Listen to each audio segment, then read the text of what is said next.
الشیطان الرجیم بسم اللہ الرحمن الرحیم وبہ نستعین وهو خیر المعین وصلی اللہ علی سیدنا محمد وآلہ الطاہرین۔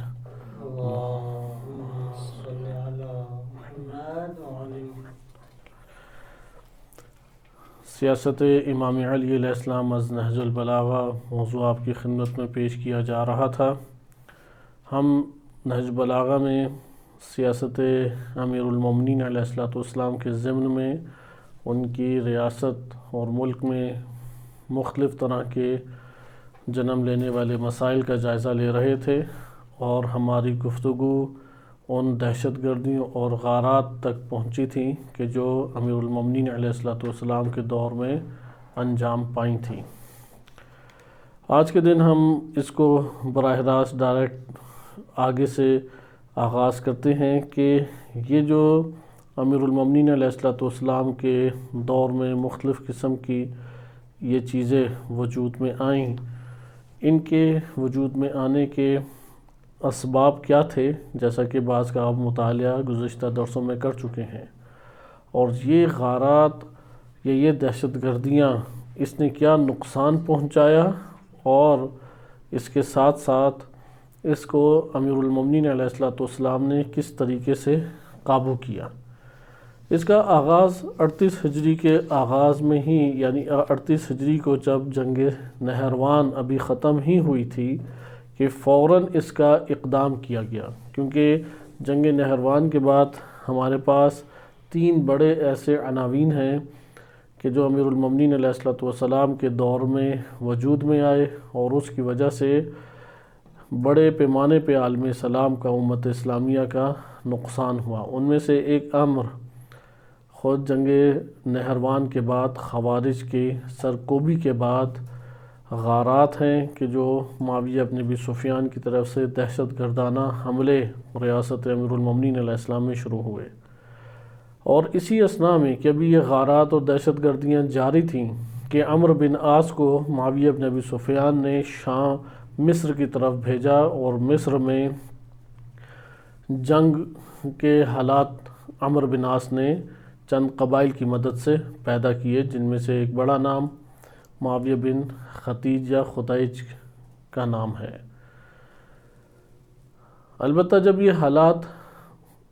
ملک کے اندر بگڑتے چلے جا رہے تھے تو امام علی علیہ السلام نے تاریخی کتب کے مطابق جناب مالک اشتر رضی اللہ عنہ سے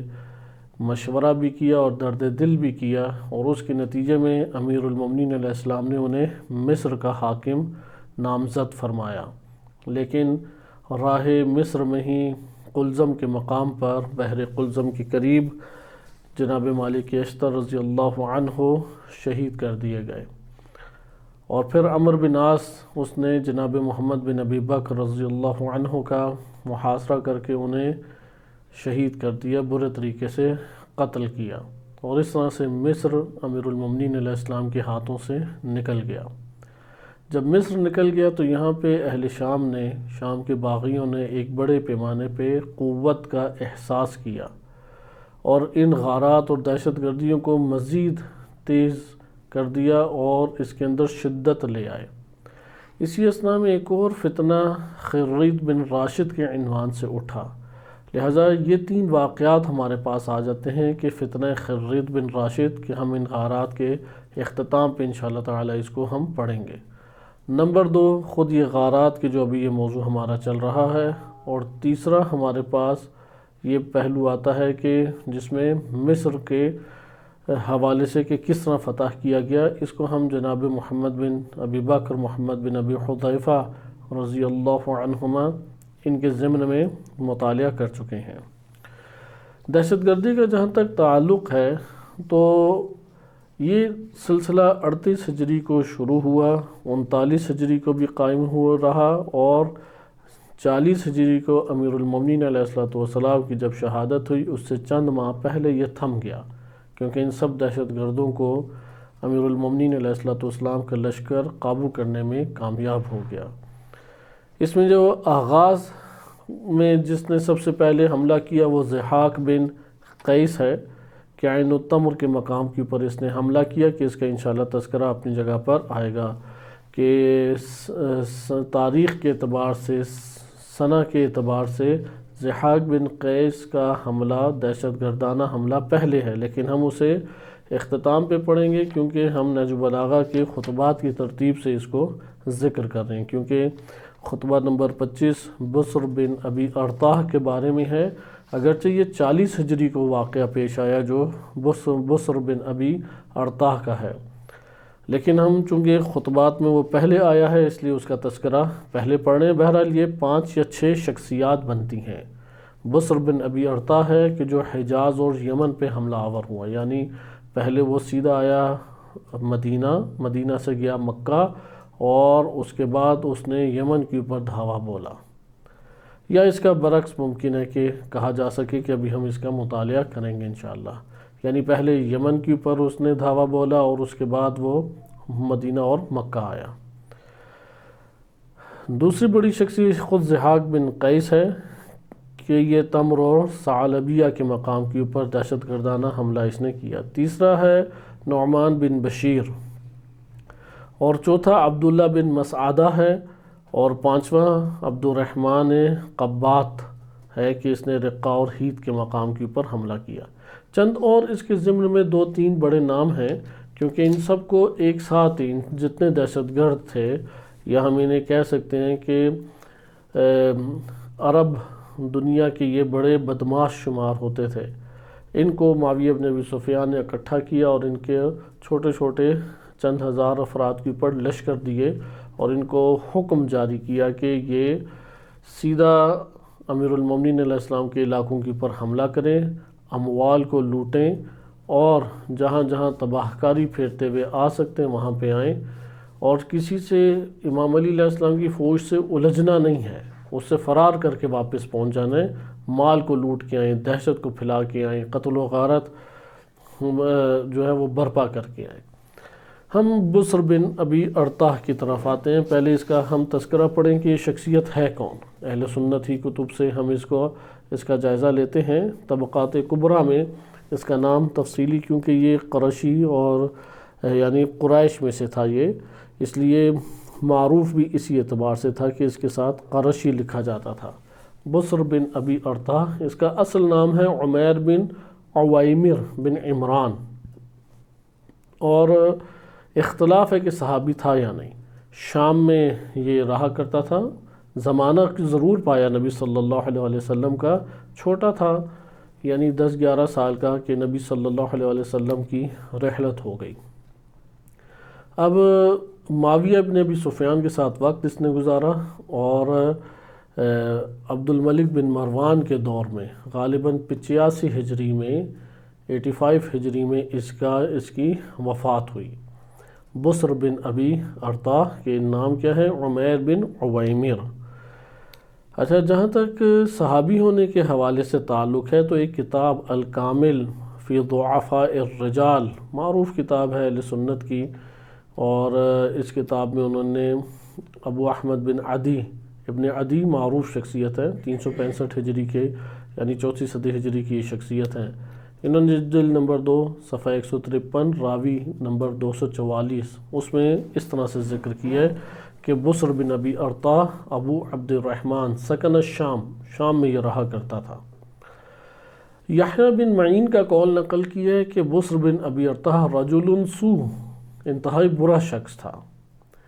اور یحییٰ بن معین ہی ذکر کرتے ہیں، بہت بڑا نام ہے اہل سنت علماء رجال میں، بہت بڑا نام یحییٰ بن معین کا، کہ اہل مدینہ ینکرون ان یکون بصر بن ابی ارطاہ سمع من النبی، نبی صلی اللہ علیہ وآلہ سے اس نے کوئی حدیث سنی ہے، اہل مدینہ انکار کرتے تھے۔ وَأَهْلُ الشَّامِ يَرْوُونَ عَنْهُ عَنِ النَّبِي، اہل شام کہتے تھے صحابی، اور وہ حدیثیں بھی نبی صلی اللہ علیہ وسلم کی نقل کیا کرتے تھے۔ اہل شام اسے صحابی کا سٹیٹس دے کے اس سے حدیثیں بھی لے کے آیا کرتے تھے۔ اہل سنت میں 3 کتب میں، ترمذی میں، ابن ماجہ میں اور سنن نسائی میں حدیثیں وارد ہوئی ہیں، البتہ 2 ہی حدیثیں آئی ہیں سیاہ ستہ میں، اس سے زیادہ نہیں آئیں، اور وہ بھی فقہی احکام کے حوالے سے ہے، اس کی اوپر ہی تبصرہ علماء ذکر کیا کرتے۔ بہرحال اہل مدینہ صحابی ماننے کے لیے آمادہ اور تیار اس کے نہیں تھے،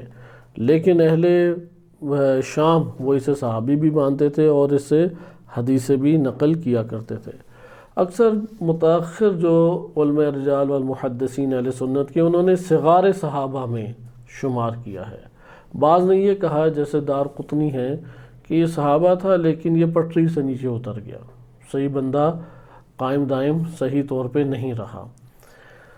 تو اس لیے مختلف ان کے، کیونکہ بصر بن ارطاح نے کہ جیسے ابھی تذکرہ آئے گا بہت بڑے پیمانے پہ قتل و غارت مچائی، بہت بڑے پیمانے پہ۔ تو انہی میں سے جو حدیثیں بھی اس نے ذکر کی ہیں، دعا ہے جو نبی صلی اللہ علیہ وسلم سے سنی اور اہل سنت کتب میں آئی ہے، مثلا اللہم احسن عاقبت فی الامور کلھا، کہ یہ خود کہتا ہے کہ میں نے نبی صلی اللہ علیہ وسلم سے یہ سنا کہ حضرت صلی اللہ علیہ وآلہ یہ دعا اللہ کی بارگاہ میں فرما رہے ہیں کہ بار الہ تمام امور میں میری عاقبت بہترین فرما، وَأَجِرْنِ مِنْ خِزْيِ الدُّنْيَا وَعَذَابِ الْآخِرَةِ، اور محفوظ فرما دنیا کی ذلت سے اور آخرت کے عذاب سے۔ تو یہ آپ نے بصر کے حوالے سے دیکھا کہ چند حدیثیں بھی اس کے نقل ہیں، اور اس کے حوالے سے اختلاف اہل سنت میں پایا جاتا ہے کہ آیا یہ نبی ہے، یہ صحابی ہے یا صحابی نہیں ہے۔ البتہ جو متاخر حکم لگانے والے جتنی بھی شخصیات موجود ہیں انہوں نے بصر سے نقل کردہ روایت کو صحیح سند روایت قرار دیا ہے، جو آج کے دور میں بھی تخریج کرتے ہیں حدیث کی۔ اسی لیے اگر آپ رجال کے اعتبار سے دیکھیں تو بصر بن ارطاح مشکوک فی صحبتہ للنبی، واضح طور پہ ذکر کیا ابن عدی نے کہ نبی صلی اللہ علیہ وسلم کے صحابی ہونے میں شک ہے، اور لا اعرف له الا هذین الحدیثین، صرف دو حدیثیں اس سے نقل کی گئی ہیں، اور شام اور مصر کے لوگ اس سے حدیثیں لیا کرتے تھے۔ یہ آپ نے ملاحظہ کیا کہ جو الکامل میں اس کا تذکرہ وارد ہوا ہے، اور یہاں سے آپ نے اس کو دیکھا کہ اہل مدینہ والے اس سے کیا کرتے تھے، صحابی ہونے کا انکار۔ اس کی وجہ بھی آپ کو پتہ لگ جائے کہ اہل مدینہ کے اوپر خوب اس نے تلواریں چلائی ہیں، اور اہل شام والے، اہل شام کیونکہ ضحاک بن قیس پہلا شخص تھا جس نے یہ دہشت گردی شروع کی، تو یہ صحیح سالم واپس پہنچ گیا۔ جب صحیح سالم پہنچا تو ان سب میں جرت آ گئی، تو بصر بن ارطاح کی پھر تباہ کاریاں بہت زیادہ تھیں۔ اور جو ہمارے پاس اہل سنت کی میزان الاعتدال ہے، ذہبی نے جو لکھا ہے اس میں مختصر سا اس نے تذکرہ کیا ہے کہ اس کی صحبت کے بارے میں، صحابی ہونے کے بارے میں اقوال ہیں، یعنی ثابت نہیں ہے، اور ابن عدی جو ہیں وہ الکامل میں انہوں نے وہ اقوال ذکر کیے ہیں۔ واقدی نے ذکر کیا ہے کہ بصر چھوٹا تھا جب نبی صلی اللہ علیہ وسلم کی رحلت ہوئی اور کوئی حدیث نہیں سن سکا۔ ابن معین تو واضح کہتے تھے کہ یہ برا شخص ہے، اور اہل مدینہ اس کے صحابی ہونے کا انکار کرتے تھے۔ یہ بصر بن ارطاح کا آپ نے مختصر سا جائزہ لیا، شام ہی کے لوگوں میں یہ رہنے والا تھا۔ آئے اب ہم تاریخ سے دیکھتے ہیں کہ تاریخ میں کیا وارد ہوا ہے۔ حجاز کی طرف، اس کو حجاز اور یمن کی طرف بھیجا۔ دیکھیں یمن بہت اہمیت کا حامل علاقہ شمار ہوتا تھا۔ امیر المومنین علیہ السلام کے دور میں جو صوبے کی حیثیت رکھنے والے شہر تھے ان میں سب سے بڑا شہر یہی ایک مصر تھا، شام تھا، یمن تھا، بحرین تھا، اور انہی میں سے کوفہ تھا، اور کوفہ کے جو اطراف ہیں، اور ایک الجزیرہ جو آج کے دور میں موصل، سامرا سے آگے کا جو علاقہ ترکی تک شمار ہوتا ہے۔ جہاں تک یہ مکہ اور مدینہ اور اس کے اطراف کی آبادیاں تھیں، مکہ مدینہ مقدس شہر شمار ہوتے تھے، اس لیے اس کی طرف کوئی نگاہ نہیں کرتا تھا، تقدس مسلمانوں میں موجود تھا۔ تو بنو امیہ نے سب سے پہلے آ کے اس تقدس کو پامال کیا۔ جتنے حملے کیے وہ بنو امیہ کے دور میں مکہ کے اوپر ہوئے، اور مدینہ کی جو بے حرمتی ہوئی ہے یزید کے دور میں ہوا، اور پھر بعد میں یہ سلسلہ آگے چلا، یا بصر بن ارطاح نے یہ کام انجام دیا۔ لہذا امیر المومنین علیہ السلام کے دور میں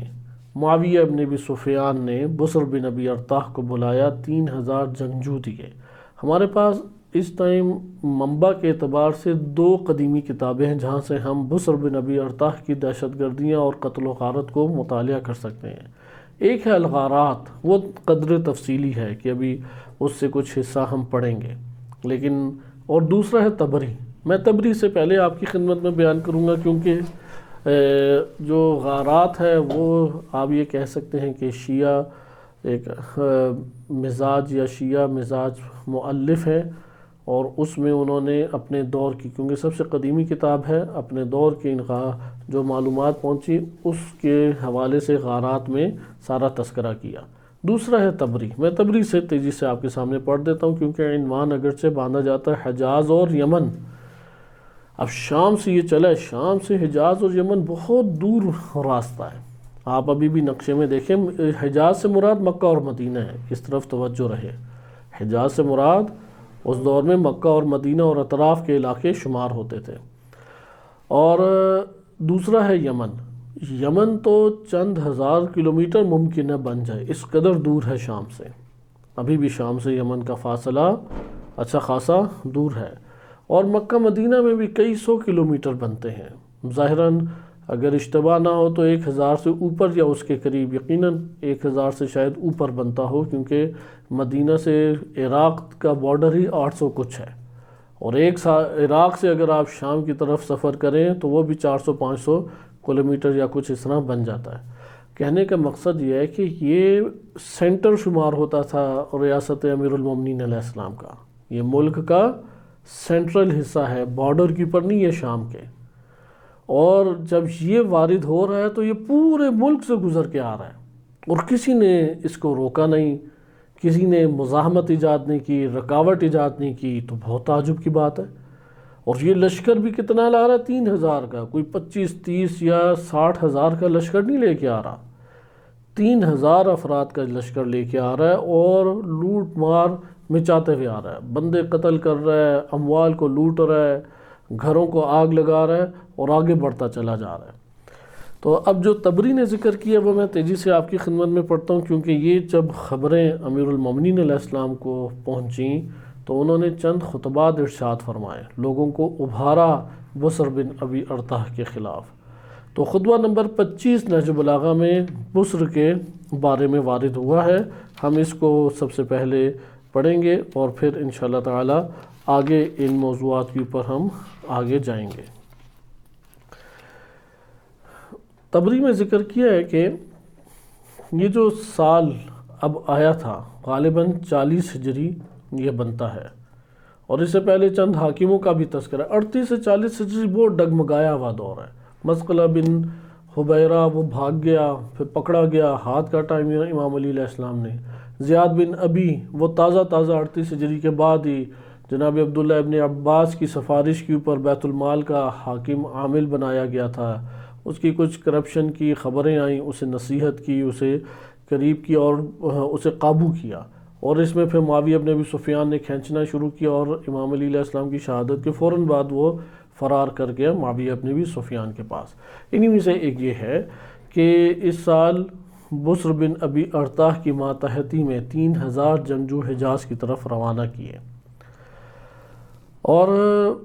پھر ذکر کیا کہ معاویہ نے بسر بن ابی ارطاح کو لشکر دے کے پہلے حجاز کی طرف، یعنی حجاز میں صحابہ اور تابعین یہ زندگی بسر کرتے ہیں، مقدس مقام ہے، ان کے اوپر حملہ کرنے کے لیے، دہشت گردانہ حملہ کرنے کے لیے روانہ کیا۔ یہ لشکر لے کے شام سے نکلا اور سیدھا مدینہ جا پہنچا۔ امیر المومنین علیہ السلام کی طرف سے مدینہ کے گورنر تھے ابو ایوب انصاری رضی اللہ عنہ، اس وقت مدینہ کے گورنر تھے جناب ابو ایوب انصاری، اور کوفہ جو ہے حضرت علی علیہ السلام کے پاس، وہ وہاں سے فرار کر گئے۔ پتہ لگا بسر 3000 کا لے کے لشکر آ رہا ہے، تو جو حاکم ہے مدینہ کا وہ مدینہ تر کر کے کہاں پہ پہنچ جاتے ہیں؟ کوفہ آگے پناہ لی، اور کہا کہ یا امام وہ تو لشکر لے کے آ رہا ہے، میں خود ادھر آپ کی خدمت میں پہنچ گیا ہوں۔ امام علیہ السلام ان چیزوں کو دیکھ کے بہت افسردہ ہوئے، اور بہت سخت ان کی سرزنش بھی کی کہ وہ الغارات سے ہم اس کا کچھ حصہ بھی مطالعہ کریں گے۔ تو مدینہ میں ایک شخص نے بھی بسر کا نہیں مقابلہ کیا، وہ آیا، سیدھا ممبر پہ چڑھا اور چلا چلا کر بولا کہ اے دینار، اے بخارا، اے زریق،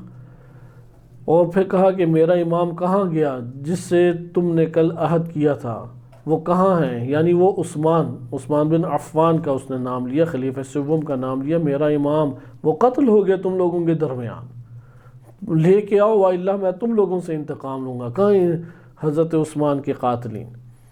تو اب اہل مدینہ جو تھے وہ وہاں پہ دب گئے، خوف و ہراس پھیل گیا، اور ازواج مطہرات امہات المومنین وہ بھی مدینہ میں اس وقت موجود تھیں۔ تو اہل مدینہ، اس کے بعد اس نے کہا کہ اہل مدینہ، اگر معاویہ نے مجھ سے عہد نہ لیا ہوتا تو میں مدینہ کے ایک ایک بندے کو قتل کر ڈالتا۔ پھر اس نے اہل مدینہ سے بیعت لی، اب بیعت لینا زبردستی شروع کر دیا، یہاں تک کہ بیعت لیتے ہوئے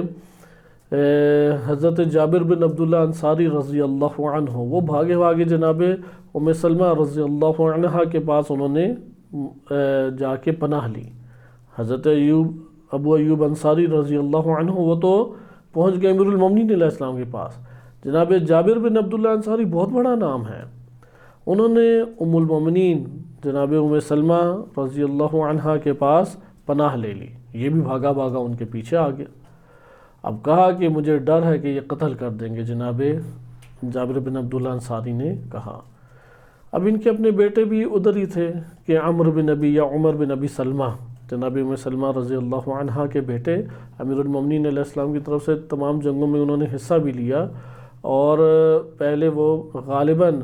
بحرین سائڈ کے حاکم بھی تھے، تو امام علیہ السلام نے جنگوں میں اپنے ساتھ رکھنے کی وجہ سے ادھر سے انہیں معزول کیا۔ یہ دونوں شخص گئے اور انہوں نے جا کے بصر بن ابی ارطاہ جو یہ بدماش تھا اور بدماشی دکھا کے دہشت گردی کر کے بیعت لے رہا تھا، زبردستی ان دونوں سے بیعت لی، اور تب جا کے یہ مشکل جو ہے وہ ان کے حل ہوئی۔ تو انہوں نے عمر بن ابی سلمہ کو بھی بھیجا اور پھر اپنے داماد عبداللہ بن زمعہ کو بھی بھیجا، اور جا کے یہ سارے کے سارے بندے بیعت کر کے آئے۔ تو خلاصہ کلام، بصر بن ابی ارطاہ نے مدینہ میں کئی مکانات گرائے اور ادھر قتل و غارت مچائی، اور پھر مکے کا رخ کیا، اب مکہ کی طرف آ کے مدینہ کو تخت و تاراج کر کے اس کی طرف قدم اٹھایا۔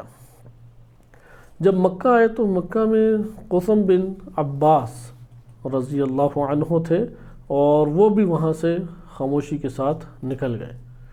کہ ابھی انشاءاللہ ہم غارات سے بقیہ پڑھتے ہیں، کیونکہ تبری میں یہ مختصر 2-3 ورقوں کے اوپر ہی ہے اور ہم اتنا ہی اس کو لے کے چلتے ہیں آگے۔ پھر یمن کی طرف، مکہ میں بھی خوب تخریب کاری کی اور وہاں پہ بھی اسی طریقے سے زبردستی بیعت لی، اور اب یمن کی طرف گئی۔ یمن میں بعض علاقے ایسے تھے کہ جو حضرت عثمان کے حمایتی تھے،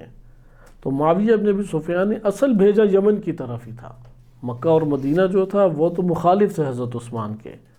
کیونکہ مدینہ ہی میں بغاوت ہوئی، اور مدینہ میں تمام اکابر صحابہ تھے، جیسے ہم تفصیلاً پڑھ چکے ہیں کہ حضرت عثمان کے اس قاتلانہ جو سازش ہوئی یا جو ایک انقلاب برپا ہوا، اس میں آگے بڑھ کے جن ہستیوں نے شرکت کی، اس میں حضرت طلحہ و زبیر ہیں اور ام المومنین حضرت عائشہ ہیں۔ انہوں نے زیادہ لوگوں کو ابھارا حضرت عثمان کے خلاف، جیسا کہ کتب میں عمر بن شبہ ہیں کہ ان کی تاریخ المدینہ المنورہ علیہ سنن معروف کتاب ہے، اس میں بہت تفصیل سے یہ ساری واقعات نقل ہوئے ہیں۔ یمن امیر المومنین علیہ السلام کے اصحاب اور بہترین جنگجوؤں کا بھی مرکز تھا، لیکن اس کے ساتھ ساتھ بعض قبائل حضرت عثمان کے حمایتی بھی تھے۔ اب یہ کیونکہ آخری دور کا واقعہ ہے، تو اس دور تک مصر ہاتھ سے نکل گیا تھا۔ جب بصر بن ابی ارطاہ نے حملہ کیا اس وقت مصر امیر المومنین علیہ السلام کے ہاتھ میں نہیں تھا، تو اس لیے ملک میں جہاں جہاں حضرت عثمان کے حمایتی تھے انہوں نے کھڑا ہونا شروع کیا مقابلے میں، ہے انہوں نے تھوڑا بہت قیام کرنا شروع کیا۔ یہ قبل اس کے کہ بصر بن ابی ارطاہ پہنچتا، پہلے ہی چند ہنگامے یمن میں کھڑے ہو چکے تھے، کیونکہ یمن 2-3 علاقوں کا مجموعہ تھا، کہ پہلے بھی یہ بات ذکر کی کہ ایک ان میں سے خود یمن کا والی وہ عبید اللہ بن عباس تھے، اور دوسرا جند ہے، جند نہیں جند علاقہ ہے، جند کے والد سعید بن نمران ہے سعید بن نمران۔ تو عبید اللہ بن عباس کے علاقوں میں بھی یہ دونوں حاکم تھے امام علی علیہ السلام کی طرف سے۔ سعید بن نمران پہلے خلفاء کے دور میں بھی رہ چکے ہیں، خدمات اپنی انجام دے چکے ہیں، امام علی علیہ السلام کے کاتب بھی تھے اور امیر المومنین علیہ السلام کی طرف سے جنت کے علاقے کے حاکم بھی تھے۔ تو عبید اللہ نے دیکھا کہ لوگوں میں جوش و خروش بڑھتا چلا جا رہا ہے اور مسائل کھڑے ہوتے چلے جا رہے ہیں۔ تو اس وقت عبید اللہ تھوڑا سا اپنی جگہ پہ سمٹنے لگ گئے، اور یہی جنت میں بھی واقعہ جنم لیا، اور سعید بن نمران نے پھر ان کے پاس آئے عبید اللہ ابن عباس کے پاس اور کہا کہ ہم دونوں کو امیر المومنین علیہ السلام کی خدمت میں جا کے بیان کرنا چاہیے، ادھر سے ہم چیزیں لکھیں تو ان کی طرف سے خط و کتابت آئے گی، اور یہ تو آ کے ہمیں کھا جائے گا بصر بن ارطا، پتہ لگ گیا مکہ سے چلا ہوا ہے، یمن کی طرف آ رہا ہے۔ تو انہوں نے کوئی مزاحمت نہیں کی، دونوں پہنچ گئے امام علی علیہ السلام کی خدمت میں، اپنے اہل و عیال کو چھپایا اور پہنچ گئے۔ وہی بات تاریخ طبری نے بھی ذکر کی ہے کہ بصر نے یمن کا رخ کیا، یمن پہ امام علی علیہ السلام کی جانب سے عبید اللہ ابن عباس تھے، جب انہیں بصر کی آمد کا علم ہوا تو وہ بھاگ کر کوفہ پہنچ گئے امام علی علیہ السلام کے پاس، اور اپنی جگہ پہ عبداللہ بن عبد المدان الحارثی کو اپنا جانشین بنا گئے۔ بصر نے یمن پر پہنچ کے عبداللہ بن عبد المدان اور اس کے بیٹوں کو قتل کر دیا، اور راہ میں ہی بصر کو عبید اللہ ابن عباس کے اہل خانہ ملے جن میں اس کے 2 بچے بھی تھے، اور دونوں بچوں کو برے طریقے سے قتل کیا۔ بعض جگہوں میں اس طرح وارد ہوا ہے کہ عبید اللہ تو کوفہ پہنچ گئے، تو عبید اللہ ابن عباس یہ اپنے بیوی بچوں کو چھپا کے گئے تھے، تو اس نے یمن میں آ کے جب خوب قتل و غارت مچائی تو لوگوں کو پکڑ کے پوچھا کہ کہاں پہ چھپایا ہے، بالآخر اس نے سراغ ڈھونڈ لیا۔ جس گھر میں وہ چھپے ہوئے تھے اس نے ماں کو باہر نکالا، بچوں کو اندر قید کیا اور پورے گھر کو آگ لگا دی بصر میں، اور وہ اسی آگ میں جل گئے، اور ان کی شہادت کی ان 2 بچوں کی خبر ملی تو بہت رنج امیر المومنین علیہ السلام کو ہوا، اور ماں نیم دیوانی ہو گئی اس منظر کو دیکھ کے۔ اور یہی عبید اللہ ابن عباس بعد میں امام حسن مجتبیٰ علیہ السلام کے لشکر میں 12,000 سپاہیوں کے اوپر اس کو امام حسن مجتبیٰ علیہ السلام نے حاکم بنایا تھا، یعنی وہ سپہ سالار بنایا تھا، حاکم نہیں، سپہ سالار، فوجی سپہ سالار بنایا تھا۔ ایک تو انتقام کا جذبہ بھی ہے کہ معاویہ ابن ابی سفیان نے اس کے ساتھ کیا ظلم کیا، اس کے بچوں کو قتل کیا، اور دوسرا امام علی علیہ السلام کی جانب سے ایک طویل عرصہ حاکم رہا ہے، لیکن چند درہموں کے، چند ہزار درہموں پہ یہ بک گیا۔ معاویہ نے چند ہزار درہم بھیجے، اور یہ سپہ سالار جس کے ماتحت سب سے بڑی فوج کا حصہ امام حسن مجتبیٰ علیہ السلام کا تھا، یہ جب فروخت ہوا اور وہ 12,000 منتشر ہو گئے تو اس وقت امام حسن مجتبیٰ علیہ السلام تک یہ لشکر باغی، شام کے باغی پہنچنے میں کامیاب ہوا۔ بہرحال یہ ان کا ایک تذکرہ تھا کہ ابھی ہم اسے آگے پڑھیں گے۔ تو بنو کنانہ کے ایک شخص جو ہیں انہوں نے کہا جاتا ہے کہ ان دونوں بچوں کے بتایا اور کہ یہاں پر انہیں قتل کیا، اور قتل کرنے کے بعد پھر وہ شام کی طرف بصر جو ہے وہ چلا گیا۔ ایک بیٹے کا نام عبد الرحمن تھا اور دوسرے کا نام قسم تھا۔ تو یہ ایک بڑی جماعت یمن میں قتل کر کے بصر گیا۔ اہل مکہ سے اس نے زبردستی بیعت کی تھی۔ اب یہ یمن سے آگے بڑھنا چاہ رہا تھا، تو ایک بہت عظیم شخصیت کہ اہل سنت میں بھی اس کو صحابی کا سٹیٹس حاصل ہے، تمام اہل سنت بزرگان میں، محدثین و علماء رجال میں، اور بھاری شخصیت اہل سنت میں شمار ہوتی ہے، لیکن چونکہ امام علی علیہ السلام کے یہ وفادار تھے، اب جناب مالک شہید ہو چکے ہیں، محمد بن ابی بکر شہید ہو چکے ہیں، ہاشم بن عتبہ، جناب عمار، یہ ساری شخصیات شہید ہو گئی۔ امام آئے روز پکار رہے ہیں کہ کون ان کے خلاف نکلے گا، لیکن آپ حالت دیکھ رہے ہیں، کوئی نکلنے کی بجائے جو حاکم ہے وہ سب سے پہلے فرار کر کے کوفہ پناہ لے رہے ہیں۔ یعنی اس کی دہشت دیکھیں بصر بن ابی ارطاح کی، کہ وہ بدماش لے کے شام کے آیا ہے اور عام نہتے صحابہ کرام و تابعین کی جان مال ناموس سے کھیل رہے ہیں، اموال کو آگ لگا رہے ہیں اور لوٹ مار برپا کرتے ہوئے وہ جا رہے ہیں۔ جیسے بھی آپ فلسطینی بچے مظلوم جو شہید ہو رہے ہیں کہ ان کے منظر انسان دیکھ نہیں سکتا، اتنے دلخراش منظر ہیں۔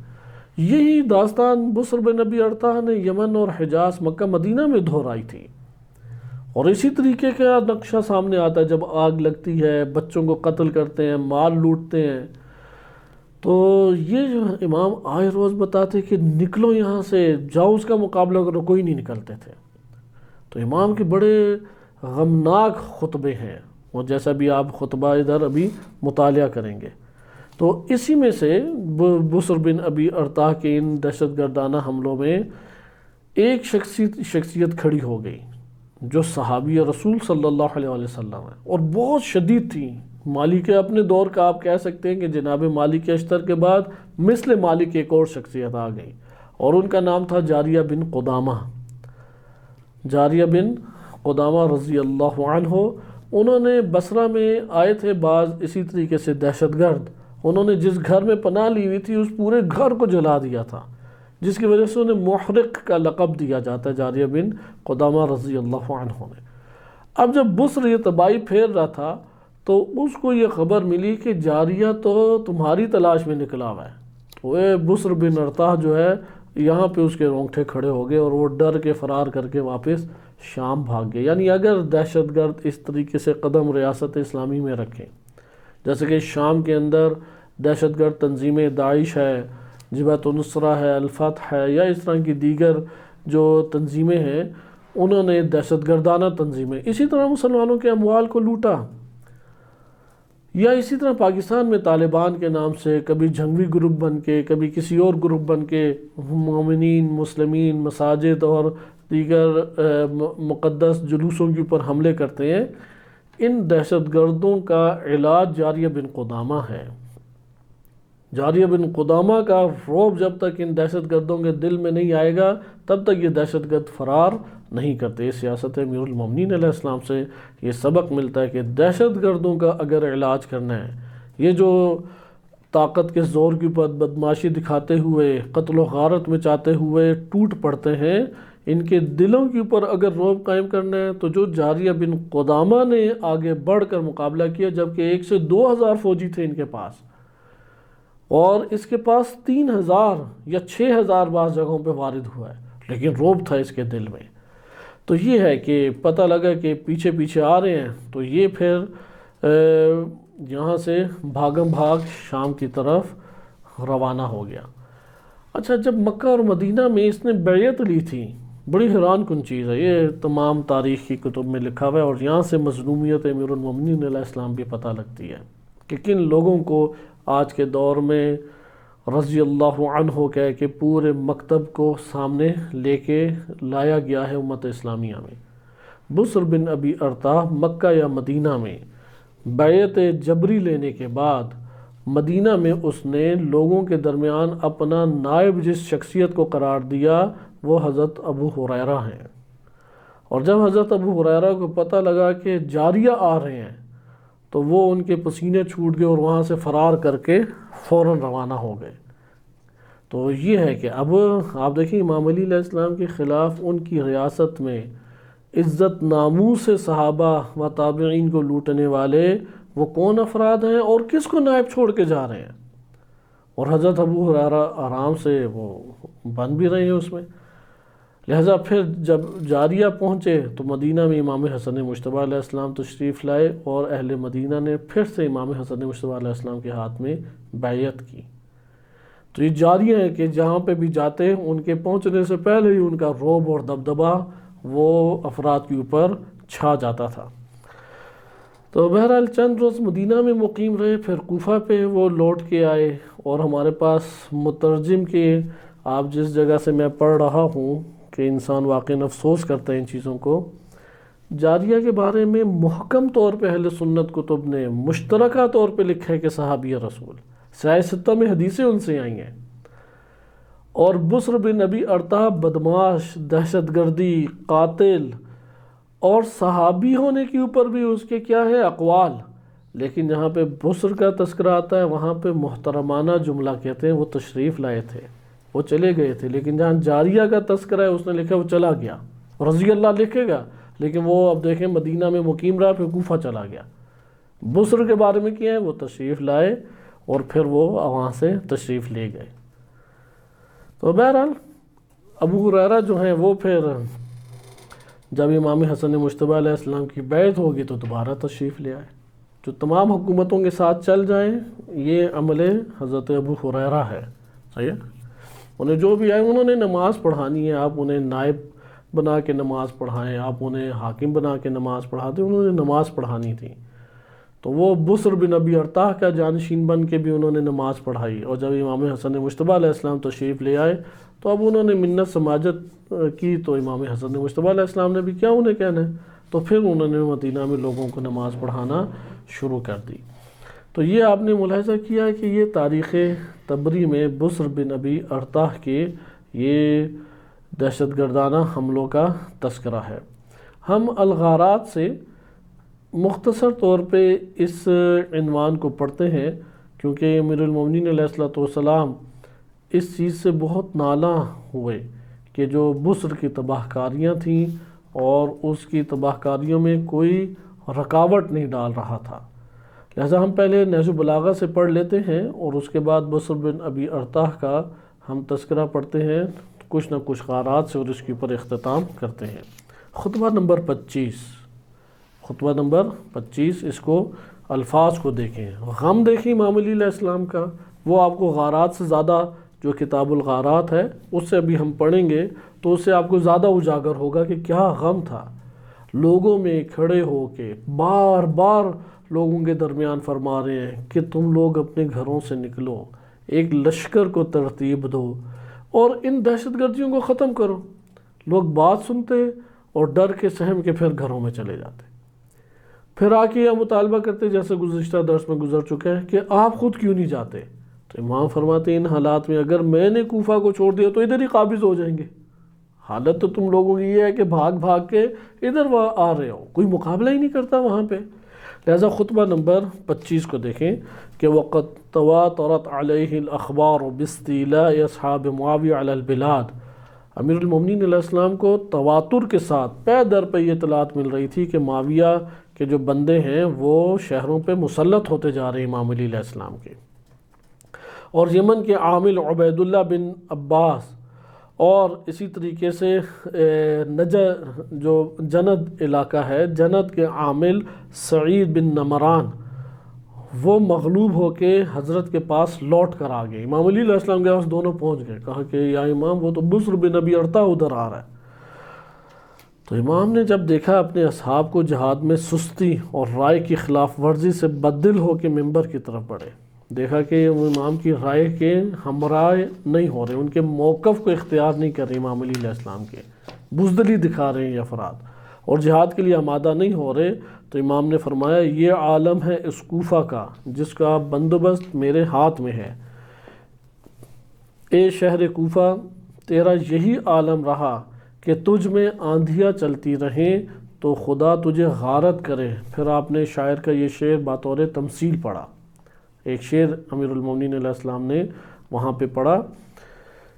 کہ یعنی کوفہ سے مراد یہاں پہ، کیونکہ امام علی علیہ السلام کے تعریفی جملات بھی ہیں شہر کوفہ کے لیے۔ ادھر جب کوفہ کہا جا رہا ہے تو کوفہ میں جو پورا ماحول اور معاشرہ بنا ہوا ہے، یعنی ایک ایسا معاشرہ کہ جس میں اس معاشرے کی ناموس اور عزت کے اوپر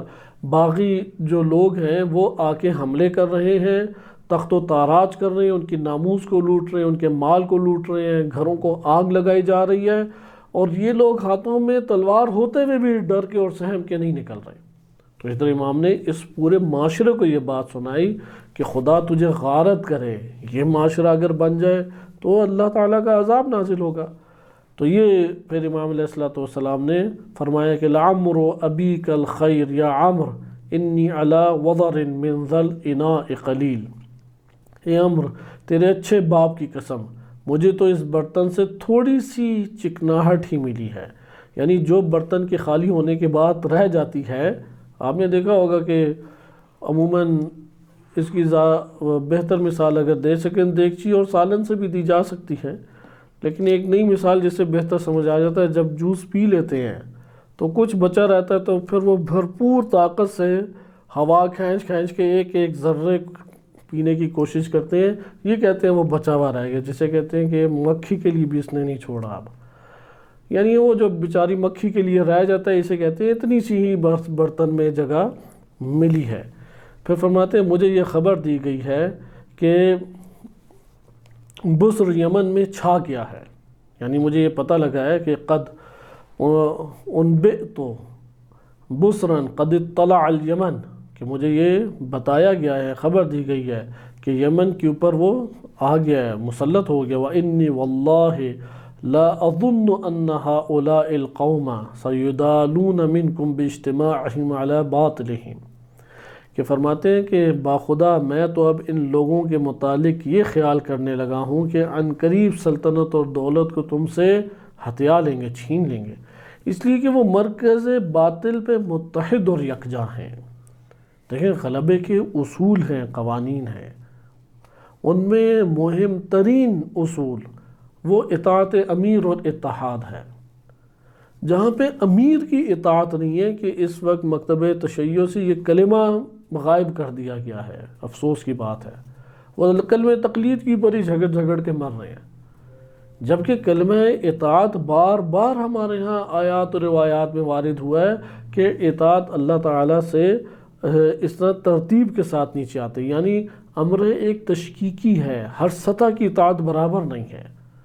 اطاعت الہی اصل کی حیثیت رکھتی ہے، اس کے بعد نبی صلی اللہ علیہ وسلم کی اطاعت، اس کے بعد اولی الامر ائمہ اہل بیت علیہ السلام کی اطاعت، اس کے بعد ان کے نائبین کی اطاعت،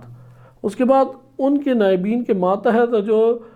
حکام ہیں یا لشکر بنے ہوئے ہیں ان کے امیر کی اطاعت اس جگہ ضروری ہے۔ دوسرا کیا ہے؟ اتحاد۔ اگر صفوں پہ اتحاد نہیں ہوتا، باطل متحد ہو جائے، یہاں پہ وہ شکست دے دیں گے، حق کو دبانے میں کامیاب ہو جائیں گے۔ لہٰذا آپ نے ملاحظہ کیا کہ اتحاد کس قدر قیمتی ہے۔ اتحاد ہوتا ہی تب ہے چھوٹی چھوٹی رنجشوں کو نظر انداز کیا جائے،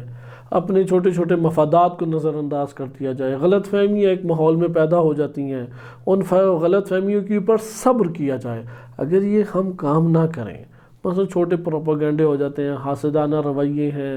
غلط فہمیاں پیدا ہو جاتی ہیں، شخصیت کی قدر نہیں کی جاتی، اگر ان چیزوں کے اوپر صبر و تحمل سے کام نہ لیا جائے، اتحاد جنم نہیں لے گا، اتحاد جنم نہیں لے گا، دشمن کامیاب ہے۔ لہٰذا آپ نے ملاحظہ کہ امام فرماتے ہیں اس لیے کہ وہ باطل پر متحد و یکجا ہیں اور تم اپنے مرکز حق سے پراگندہ اور منتشر ہو۔ تم حق پر ہو لیکن پراگندہ اور منتشر۔ ضعف امیر المومنین علیہ السلام نے فرمایا کہ اگر باطل وہ متحد ہو کے آئے اور حق وہ منتشر طور پہ مقابلہ کرے تو وہ حق کو دبا دیں گے۔ پھر آگے فرماتے ہیں تم امر حق میں امام کے نافرمان اور وہ باطل میں بھی اپنے امام کی مطیع و فرما بردار۔ میں نے عرض کیا نا کہ یہ دو غلبے کے اہم اصول ہیں، اہم اصول۔ اس کے علاوہ بھی ہیں جیسے استقامت، مثلا جنگ احد میں بعض صحابہ کرام نے اطاعت امیر کے عمل کو ترک کیا، اس کا نتیجہ یہ نکلا۔ حتیٰ یہ چھوٹے چھوٹے ادارے، آپ کا گھر نہیں چل سکتا اگر وہ اطاعت صحیح طریقے سے نہیں کرتا، تو آپ کا اعتماد ختم ہو جائے گا، اگلا جو ہے وہ اپنے مفادات اور مقاصد حل کر کے لے جائے گا، چھوٹی سی جگہ بھی نہیں چل سکتی۔ آپ کو بھرپور طریقے، اسے کہتے ہیں اطاعت، یعنی جو آپس میں آپ نے قرار پا لیا ہے حتماً و حتماً اس کے اوپر عمل کریں۔ دوسری چیز کیا ہے؟ باہمی طور پہ متحد رہیں۔ انتشار والی چیزیں تو آتی ہیں، مثلا مفادات داؤ پہ پڑ جاتے ہیں، ممکن ہے کہ ایک بندہ منتشر ہو کے کمائے تو 3-4 گنا زیادہ کما لے، لیکن وہ جو اتحاد دکھانے کے لیے اپنی زحمات دے رہا ہے اس میں وہ قلیل مقدار کما پائے۔ یہ تو چیزیں آئیں گی۔ صبر کے موارد زیادہ ہیں، جو صبر اور استقامت وہ اتحاد کو برپا کرنے میں کامیاب ہوتی ہیں۔ یعنی ایک طرف ہمیں چاہیے، معرفت بھی چاہیے، بصیرت اور معرفت ہے یہ پہلو۔ لہٰذا آپ نے ملاحظہ کیا یہ 4-5 اصول غلبہ ہیں، آپ یہ کہہ لیں۔ 2 کا تذکرہ ادھر خصوصیت سے ہے، مثلا خوارج کے ساتھ جب تھی بات تو بصیرت، آپ دیکھ رہے ہیں کہ بصیرت نہ ہونے کی وجہ سے یہ اتنا متدین دیندار متشدد طبقہ وہ دیکھیں کس طریقے سے واصل جہنم ہوا۔ اسی طریقے سے بعض جگہوں پہ ہے شہوت اقتدار، نہیں اسے قابو کر سکے، مقابلے میں آ گئے۔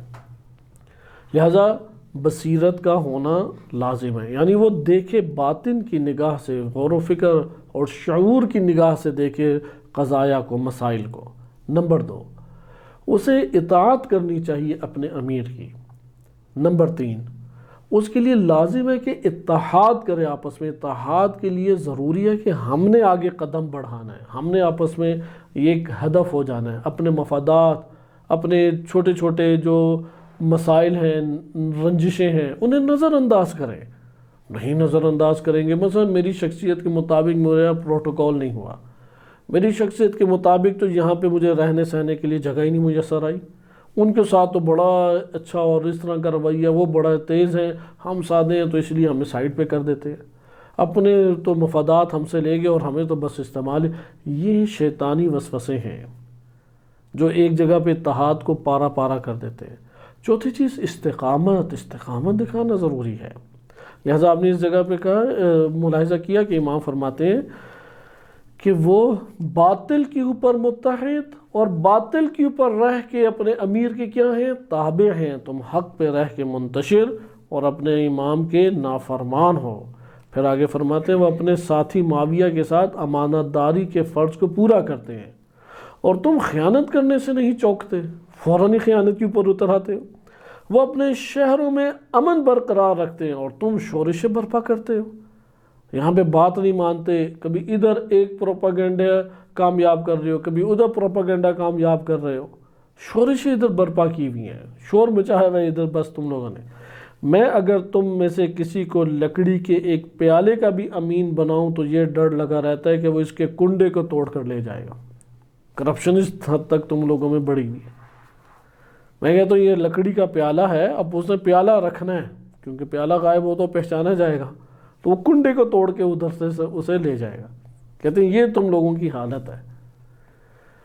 پھر آگے کیا فرماتے ہیں؟ تو یہ ڈر لگا رہتا ہے اس کے کنڈے کو توڑ کر لے جائے گا، اے اللہ وہ مجھ سے تنگ دل ہو چکے ہیں، یعنی یہ لوگ مجھ سے تھک چکے ہیں اور میں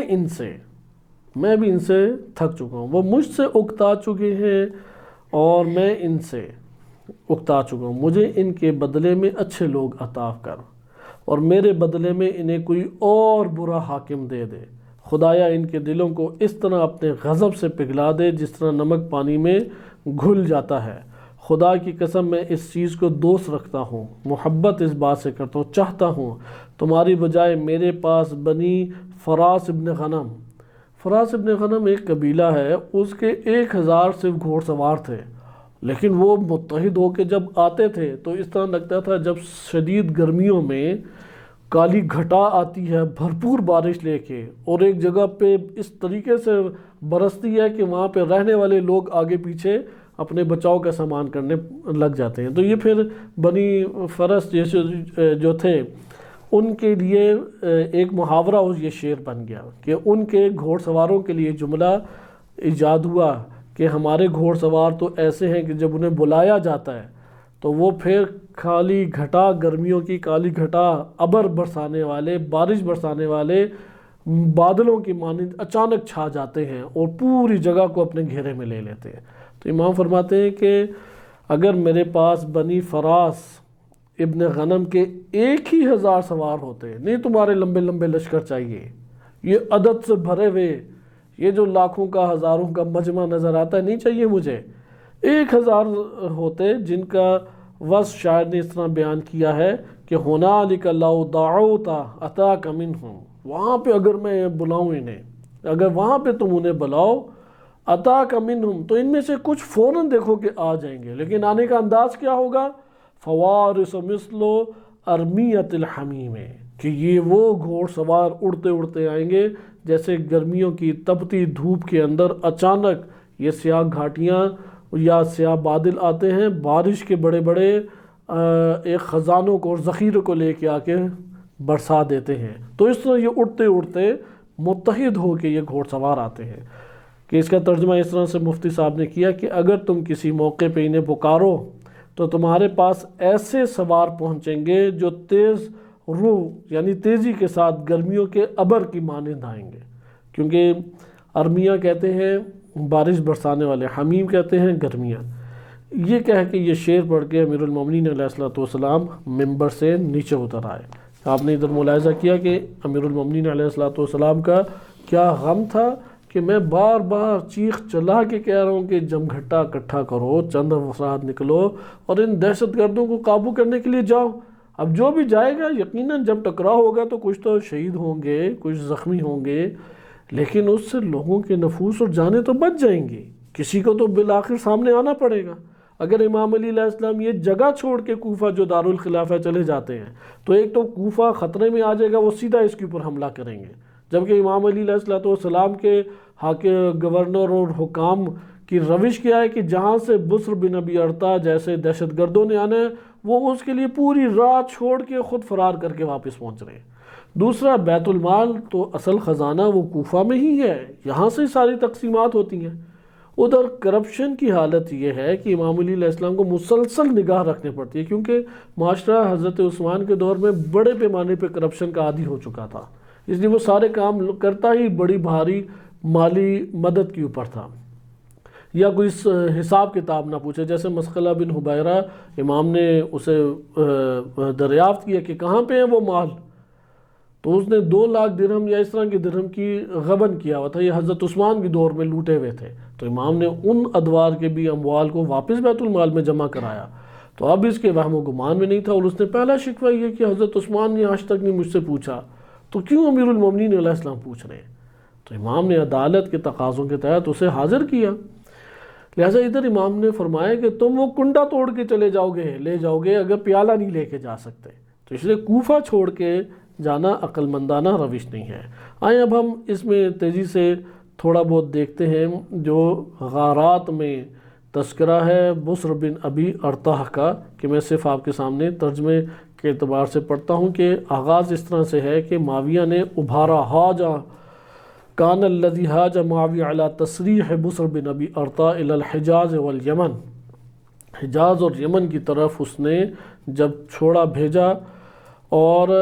وہاں پہ صنعاء ابھی بھی معروف دارالخلافہ یمن کا ہے، صنعاء میں عثمان بن عفان خلیفہ سوم ان کے بعد شیعہ رہا کرتے تھے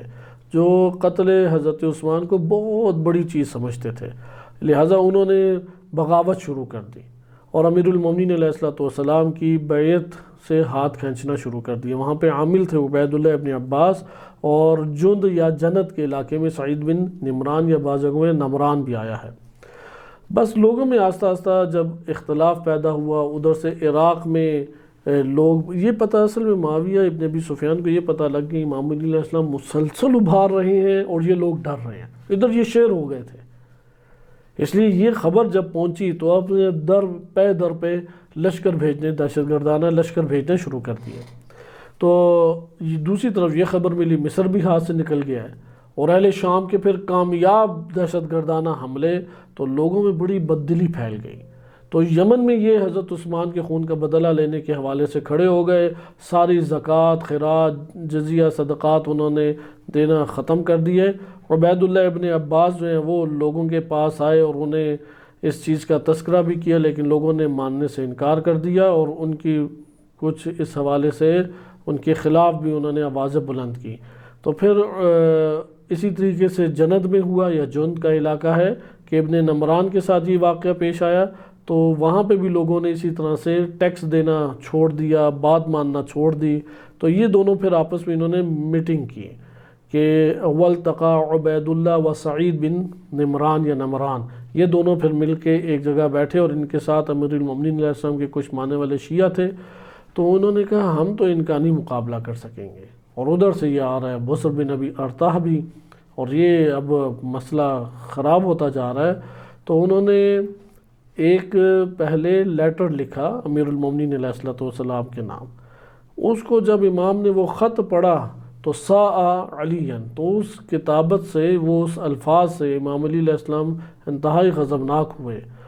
اور پھر یہ انہیں لکھا کہ من عبداللہ علی بن علی امیر المومنین الی عبید اللہ بن عباس و سعید بن نمران، کہ یہ میں تم دونوں کے نام لکھ رہا ہوں، عبید اللہ ابن عباس اور سعید بن نمران کے، سلام علیکما، تم لوگوں کے اوپر سلام ہو، میں اللہ ہی کی حمد کرتا ہوں۔ فاما بعد، آگے امام فرماتے ہیں کہ یہ جو تم نے باتیں لکھی ہیں جس میں بعض باغیوں کا تذکرہ کیا ہے کہ وہ ادھر سے نکل آئے ہیں تم لوگوں کے دائرے اختیار سے، اور بعض ایسے افراد ہیں کہ تم لوگوں کو چھوٹے سے مسئلے بہت بڑے بڑے لگنے لگ گئے ہیں، تعظمان من شأنها صغیرا، کہ یہ جو ایک گروہ نکل کے آیا ہے حضرت عثمان کے خون کے بدلہ لینے کے اعتبار سے، تعظمان، تم اسے اتنا بڑا سمجھ رہے ہو، وَتُكْثِرَانِ مِنْ عَدَدِهَا قَلِيلًا، اور اس کا تھوڑا سا تو عدد ہے اور تم اس کو بہت بڑا سمجھ رہے ہو، یہ تم لوگوں کا کیا مسئلہ ہے؟ مَنْ لَمْ يَكُنْ عَنْكُمَ نَائِمًا، کہ یہ تو تم لوگوں سے سوئے ہوئے نہیں ہیں، یعنی چھوٹے چھوٹے مسائل کے اوپر تم لوگ گھبرا رہے ہیں، تھوڑا سا عدد دیکھ کے اس کو بہت بھاری اور بڑا سمجھ رہے ہو۔ اصل مسئلہ سارا کیا ہے؟ سوء تدبیرکما، تم لوگوں نے غلط چیز ساری کی ساری حاکمیت، تدبیر تمہاری صحیح نہیں ہے، ادارہ صحیح نہیں کر رہے، اس نے تم لوگوں کو فاسد کیا ہوا ہے اور ان لوگوں کو اوپر اٹھا دیا ہے۔ بہرحال امام نے آگے بھی چند الفاظ ہیں کہ اسے ہم صرف نظر کر کے آگے پڑھتے ہیں، اور امیر المومنین علیہ السلام کو انہوں نے خط لکھا، ایک اور خط کا پھر امام علیہ السلام نے جواب دیا، یہاں تک کہ وہ پہنچ گئے کہ ہم نیچے کی طرف آتے ہیں کہ یہ 40 ہجری کا واقعہ ہے کہ یہ لوگ پہنچ گئے اور امام علیہ السلام مسلسل عراق میں ان یستنفر الناس بالعراق فلا ينفرون معه، کہ مسلسل ابھار رہے ہیں امیر المومنین کے نکلو لشکر بنا کے ان دہشت گردوں کے خلاف، لیکن لوگ نہیں نکل رہے۔ وَتَذَاكَرُوا، اور آپس میں باتیں کر کے یہ پروپیگنڈے کا شکار ہو رہے ہیں۔ وَأَنْ قَدْ اِخْتَلَفَتْ أَهْوَاؤُهُمْ، ان کی اپنی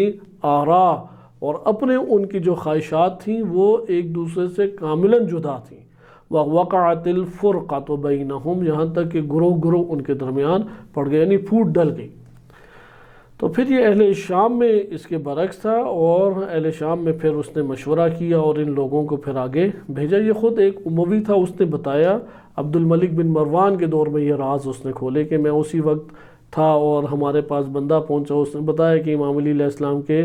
آس پاس اس طرح کے افراد ہیں، امام مسلسل انہیں ابھارے اور کوئی نہیں نکل رہا۔ تو معاویہ بن ابی سفیان نے اس موقع کو غنیمت سمجھا، اور پھر بصر بن ابی ارطا جو بنی عامر بن لؤی کے قبیلے سے تعلق رکھتا ہے، 3000 افراد کو دے کے بھیجا۔ پہلے اس نے کہا کہ مدینہ جاؤ، وَفَطْرُدِ النَّاسَ، اور لوگوں کو منتشر کرو، اور وہاں سے گزرتے وَانْهَبْ أَمْوَالَ كُلِّ مَنْ أَصَبْتَ لَهُ مَالًا، جس کے پاس ہے اس کا مال حتماً لوٹو، مال لوٹو اس کا، اور جو ہماری اطاعت میں نہیں ہے اسے ہماری اطاعت کے دائرے میں لے کے آ جاؤ۔ یہ اس نے گیا، مدینہ گیا، مکہ گیا، اور اس کے بعد وہ صنعاء گیا، اور یہ امیر المومنین علیہ السلام کو خبریں پہنچ رہی تھیں۔ امام علیہ السلام مسلسل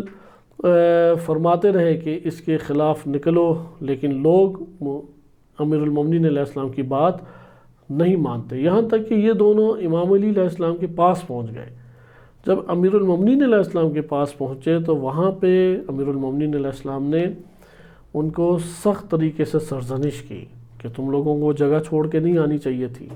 کیوں تم لوگوں نے سوء تدبیر اس جگہ کے اوپر اختیار کی۔ باقی وہی واقعات ہیں جو آپ ابھی پڑھ چکے ہیں، البتہ تھوڑے تفصیل کے ساتھ ہیں کہ مدینہ میں جابر بن عبداللہ انصاری رضی اللہ عنہ، انہوں نے جناب ام سلمہ کے پاس پناہ لی، اور بصر نے پھر امیر المومنین علیہ السلام کے حوالے سے ممبر رسول پہ چڑھ کے لوگوں کو ابھارا اور کہا تم لوگوں نے حضرت عثمان کو قتل کیا ہے، اور اس طریقے سے وہی جو اس کے ایک انحرافی لوگوں کے درمیان الفاظ تھے وہ اس نے ادا کیے، اور زبردستی ان لوگوں سے بیعت کرنے کے بعد وہ مکہ چلا گیا۔ اور ان تمام مواقعوں میں امیر المومنین علیہ السلام کے اقوال ہیں کہ جو ابھی ہم ترک کر رہے ہیں، لیکن صرف یہ عرض کرنا مقصود ہے کہ حالات ہمارے سامنے آئے کہ بصر بن ابی ارطا اور اس نے کس طریقے سے لوگوں کے درمیان ایک دہشت گردی کو، قتل و غارت کو ابھارا۔ امام علی علیہ السلام نے اس موقع پہ اور چند کلمات بھی ادا کیے اور چند خطبے ارشاد فرمائے۔ ان خطبے میں جو لب لباب ہمارے پاس بنتا ہے، وہ لب لباب امیر المومنین علیہ السلام کا یہ ہے کہ میں تم لوگوں کو دن کو بلاتا ہوں تو تم گرمی کا بہانہ بناتے ہو، سردیوں میں بلاتا ہوں تو کہتے ہو ٹھنڈ زیادہ ہے، گرمیوں میں بلاؤں تو کہتے ہو گرمی زیادہ ہے۔ تلواروں سے پھر تم لوگوں کے کیا حال ہوگا کہ جب اس کا سامنا کرتے ہو۔ اور اس طرح مختلف کلمات ہیں کہ تم لوگ زمین پہ ہی اسی طرح سے پڑے رہو گے، جو نہیں نکل سکتے ان کا نتیجہ ہی یہ نکلتا ہے۔ فَتَثَاقَلُوا عَنْهُ أَتُرِيدُونَ أَنْ أَخْرُجَ بِنَفْسِي فِي كَتِيبَةٍ تَتْبَعُ كَتِيبَةً فِي الْفَيَافِي وَالْجِبَالِ، کہ امام فرماتے ہیں کہ تم لوگ کیا یہ سوچتے ہو کہ میں اکیلا نکلوں اور ایک چھوٹا سا گروہ میرے ساتھ اور اس کے پیچھے ایک اور چھوٹا گروہ پھر آ رہا ہو انہی مختلف علاقوں اور پہاڑوں سے نکل کے؟ ذَهَبَ وَاللَّهِ مِنْكُمْ أُولُو النَّهَى وَالْفَضْلِ الَّذِينَ كَانُوا يُدْعَوْنَ فَيُجِيبُونَ، امام فرماتے ہیں قسم بخدا تم میں سے وہ لوگ چلے گئے جو اہل عقل و فراست تھے،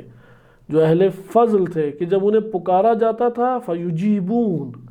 اس لیے کہا جاتا ہے کہ امیر المومنین علیہ السلام لبیک کے پیاسے تھے۔ وہ لبیک نہیں جو اپنے علاقوں میں بہت بڑی ریلیوں میں ہم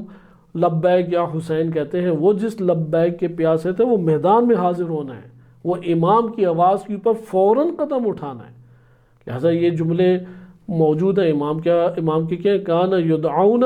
کہ جب بھی انہیں پکارا گیا فیجیبون، کہاں یہ لوگ کہ جنہیں پکارتے تھے تو فوراً جواب دیتے تھے، وَيُؤْمَرُونَ فَيُطِيعُونَ، انہیں حکم دیا جاتا تھا تو وہ کیا کرتے تھے؟ اطاعت بجا لاتے تھے۔ لَقَدْ هَمَمْتُ أَنْ أَخْرُجَ عَنْكُمْ، میں تو اب یہ چاہتا ہوں کہ تم لوگوں سے دور کہیں نکل جاؤں، فَلَا أَطْلُبَ بِنَصْرِكُمْ، کہ میں تم لوگوں کی مدد کا محتاج ہی نہ رہوں۔ مَخْتَلَفَ الْجَدِيدَانِ فَقَامَا، یہ جب الفاظ سنے دل خراش الفاظ امیر المومنین علیہ السلام کے، تو جاریہ بن قدامہ رضی اللہ عنہ خود اکیلے کھڑے ہو گئے۔ انا اکفیکہم،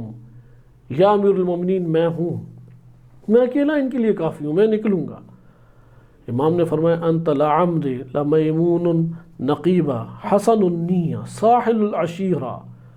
اور یعنی تعریف امیر المومنین علیہ السلام نے کی کہ عظیم تم بہترین نیت والے، بہترین نفس والے، ایک عظیم انسان و صالح قبیلے سے تعلق رکھنے والے۔ وَنَدَبَ مَعَهُ أَلْفَيْن، جب یہ قدامہ کھڑے ہوئے جاریہ بن قدامہ تو 2000 لشکر فوراً کھڑا ہو گیا، اور یہ 2000 لشکر آگے بڑھ کے کہا کہ ہم ہیں کہ جو آگے بڑھیں گے، اور جہاں پہ یا امام آپ حکم دیں گے ہم وہاں پہ جائیں گے۔ امیر المومنین علیہ السلام نے انہیں روانہ کیا، اور روانہ کرتے ہوئے الوداع کہا، قال اتق اللہ، اللہ کا تقوی اختیار کرتے رہنا، الذی الیہ تصیر، اسی کی طرف پلٹنا ہے، ولا تحتقر مسلما، مسلمان کی حقارت نہیں کرنی، تحقیر نہیں کرنی مسلمان کی، ولا معاہدا، جسے معاہدہ ہو چکا ہے اس کے ساتھ بھی تم نے کوئی بدتمیزی یا سلوک نہیں کرنا، ولا تقذبن مالا ولا ولدا ولا دابتا، نہ کسی کے مال کو غصہ غضب کی نگاہ سے دیکھو، نہ کسی کی اولاد کو کچھ کہنا ہے، اور نہ کسی کے جانور کو کچھ کہو۔ وَإِنْ حَفِيتَ وَتْرَجَّلْتَ وَصَلِّ الصَّلَاةَ لِوَقْتِهَا، لہذا جس حالت میں بھی ہو، چل رہے ہو، رکے ہو، جو بھی صورت ہو، تم نے نماز کو اپنے طور پہ فوراً پڑھنا ہے۔ اس لیے تمہیں ان لوگوں کے اموال کا خیال رکھنا ہے، اولاد کا خیال رکھنا ہے۔ دیکھو نماز کو اپنے وقتوں کے اوپر ادا کرو۔ جاریہ یہ سن کے بصرہ کی طرف چلے گئے، قبل اس کے کہ کہاں جائیں؟ بصر بن ابی ارطا کی طرف۔ کہاں پہ پہلے گئے؟ بصرہ۔ بصرہ میں عبداللہ بن حضرمی، ابن حضرمی اہل سنت انہیں بہت بڑے صحابی کے عنوان سے یاد کرتے ہیں۔ انہیں معاویہ بن ابی سفیان نے بصرہ بھیجا تھا، کیونکہ بصرہ میں جنگ ہوئی ہوئی تھی حضرت عثمان کا، کہ چاہنے والے افراد بھی ادھر موجود تھے، تو ان تمام جگہوں پہ جو حملے دہشت گردانہ ہو رہے تھے، بصرہ ایک بڑی جگہ تھی۔ مصر کے بعد بصرہ یعنی آپ کہیں گے قلب کی حیثیت رکھتا تھا، پورا تقریباً ایران بصرہ کے ماتحت اس دور میں آتا تھا، اس قدر بصرہ قیمتی جگہ تھی، اور اموال سب سے زیادہ مصر کے بعد بصرہ میں اکٹھے ہوا کرتے تھے۔ تو بصرہ کے اوپر عبداللہ بن حضرمی کو بھیجا، اور 70 افراد کے ساتھ، اور ان کے استقبال کرنے کے لیے حضرت عثمان کے ادھر چاہنے والے شیعان عثمان موجود تھے، انہوں نے استقبال کیا، ان کا ایک گھر میں ٹھہرایا، اور یہ اب نکل چکے ہیں۔ تو جب دیکھا کہ جاریہ بن قدامہ جو ہیں وہ تیزی کے ساتھ آگے بڑھ رہے ہیں، تو اب یہ لوگ آگے پیچھے ہوئے، انہوں نے آ کے ایک گھر میں پناہ لے لی اور فرار کرنا چاہتے تھے۔ تو جناب جاریہ بن قدامہ نے آتے ساتھ گھیراؤ کیا کہ انشاءاللہ اس کو اگلے درسوں میں ہم پڑھیں گے. گھیراؤ کیا، محاصرہ کر لیا، کہا نکلو. انہوں نے ادھر سے مزاحمت شروع کر دی، وہی تیر وغیرہ، اور نہیں اپنی گرفتاری دی. تو انہوں نے کہا کہ لے آؤ لکڑیاں لائے، رکھیں بڑی طریقے سے، اور پھر اس وقت تک اس منظر کو دیکھتے رہے جب تک کباب زندہ افراد کے نہ بن گئے. وہ جب کباب بنے تو ان اجڑے ہوئے علاقوں میں مومنین، صحابہ کرام، ان کے جو اہل خانہ، تابعین، ان کے دل کی پر ایک ٹھنڈک چھا گئی. اور یہ جب ایک واقعہ پہنچا، کیونکہ امام علی علیہ السلام سے تو انہیں مشورہ لینے کی نوبت ہی نہیں تھی، فرصت ہی نہیں تھی کہ لیں یا نہ لیں. تو امام علی علیہ السلام کو انہوں نے خط لکھا، یعنی وہی کہ پیغام بھجوایا کہ میں نے یہ کام کیا ہے، کہ آپ راضی ہیں؟ امام نے اسے دعائیں دی اور کہا میں بالکل اس کے اوپر راضی ہوں. آج بھی اہل سنت جو امام علی علیہ السلام کے خلاف بغض رکھتے ہیں، نفرت رکھتے ہیں، وہ جناب جاریہ بن قدامہ اور اس واقعے کے اوپر بہت زیادہ امیر المومنین علیہ السلام کے خلاف نعوذ باللہ سرزنش کرتے ہیں. لیکن اس سے جو ایک ٹھنڈک پورے کے پورے عالم اسلام میں پھیل گئی، اور دہشت گردی کا جو خوف ہراس چھایا ہوا تھا وہ دب گیا، اور معاویہ کے پورے شام میں اور ان دہشت گردوں کے دل پہ جو سناٹا چھایا وہ اس واقعے کی وجہ سے تھا.